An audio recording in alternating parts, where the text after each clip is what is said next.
dinner television. It is Sunday Fun Day. We're going to be talking some Bollywood. I'm so stoked for this segment. We have our resident Bollywood artist with us today, Naz. Hi! Welcome back. Long time no see. I know. It's been like a whole 24 hours. Yeah, I'm already having my Bollywood withdrawals. Oh, no. You cannot have a Bollywood withdrawal when I'm around. No, everybody has to be into Bollywood right now. I feel like my relationship with Bollywood has very much strengthened. But speaking of relationships and strengthening, the case for Katrina Kaif.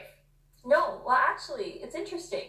So Katrina Kaif and Ranbir Kapoor were in a secret relationship for, I'd say, about 6 years, and then they broke up. But then they started working on Jaga Jasoos together, which is just their latest film right now. Okay. And they've been working on it together for about 1.5 years. And if you look at the clip, you can see their chemistry. It's really adorable. They are so cute together. I don't know why they broke up.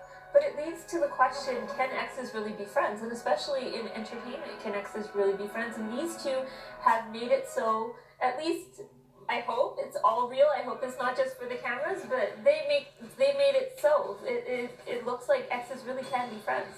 That's amazing. And best of friends. Well, you know, actors probably have to put on a bit of a show, right? See, that's what I was, There's no really telling, but it looks completely genuine to me. Yeah, to me too. And I think they're both great actors, but when you're working together so close, and acting is like an emotional thing, like you have to portray your emotions with one another so much, that I think this is the real deal. Although I might be skeptical about some other celebrities. How do they have a secret relationship in Bollywood? Because, you know what? Bollywood knows all. But you know, question. It's funny. It's like, you know, traditionally in that culture, you try to hide your relationships until you know it's an engagement, right? So maybe that's what they were doing. Maybe they could hide it from a certain number of people, like obviously from the fans. But maybe people in Bollywood were just tight-lipped about it, and they just weren't talking about it because they knew they wanted to keep it a secret. Did you ever hide relationships from your parents? Because I'm going to out you right now. You're going to out me right now? Yes, I have. Sorry to tell everyone. I have. Have you? No, I've been pretty honest. Oh, really? I had my first boyfriend when I was in grade 5. I was like, cool. You know, we would hold hands in the playground. Yeah. Kind of like how Katrina and her boyfriend do in the Bollywood film, right? That's what they do. They run through the field holding hands. Exactly. Amir Khan, not so much of a running through the fields type of guy. No. So he likes to physically transform himself for the fans, right? For every single film he does. His last film, he gained like so much weight and then he lost it. And it was all for the film Dangal. This time he's going through another physical transformation. This one's really interesting because it's a painful one. Basically, the poor man decided to go get piercings.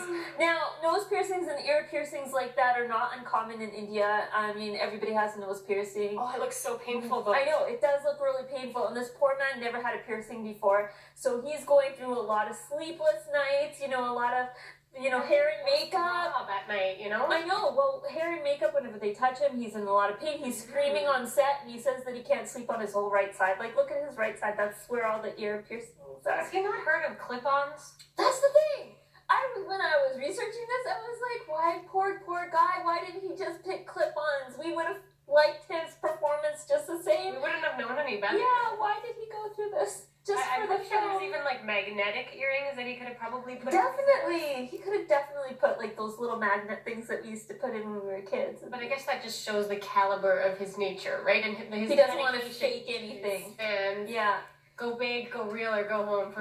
Yeah, definitely for Amir Khan. Definitely, that's why he's the King Khan right now. He's surpassed Shah Rukh Khan and Salman Khan. Really? He's surpassed Shah Rukh? Right now, he's the King Khan because his film Dangal became the highest grossing film of all time in Bollywood. So, well, Shah Rukh Khan will always be King Khan for me. I know, he's cuter, right?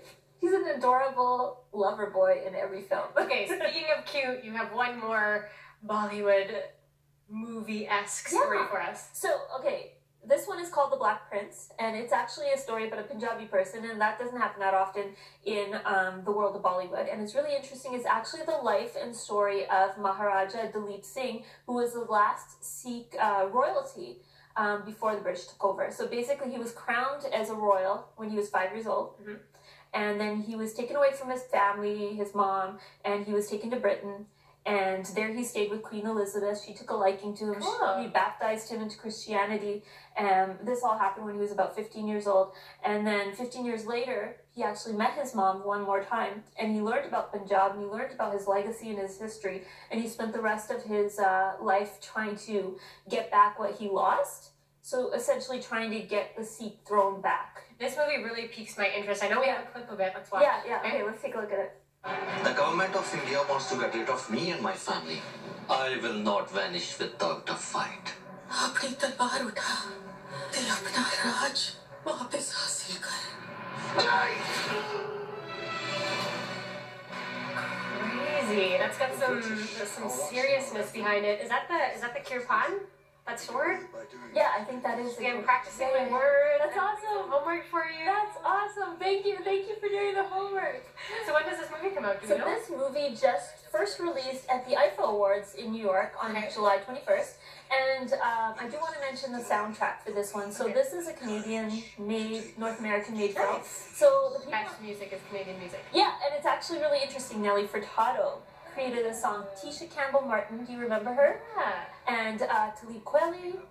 Just a whole bunch of really cool urban artists made the soundtrack. Is that something that's happening a lot in Bollywood when you see North American artists entering into the Bollywood realm? So no, I don't think it happens that too often. Like we do have a lot of rap and pop entering the Bollywood world, but actually having North American artists enter into Bollywood is there's still that barrier that everything's better in Bollywood and everything's more professional in Bollywood. But this definitely has amazing people on the soundtrack. Well, I'm definitely down to break those barriers. Yeah, I know. We break down all barriers. Definitely. You could probably practice. Do you play the piano? No, sorry. See, I played when I was younger. Okay. I'm taking some lessons right now because Bridget Ryan is hanging out at Piano Fest. All right, we are so delighted to have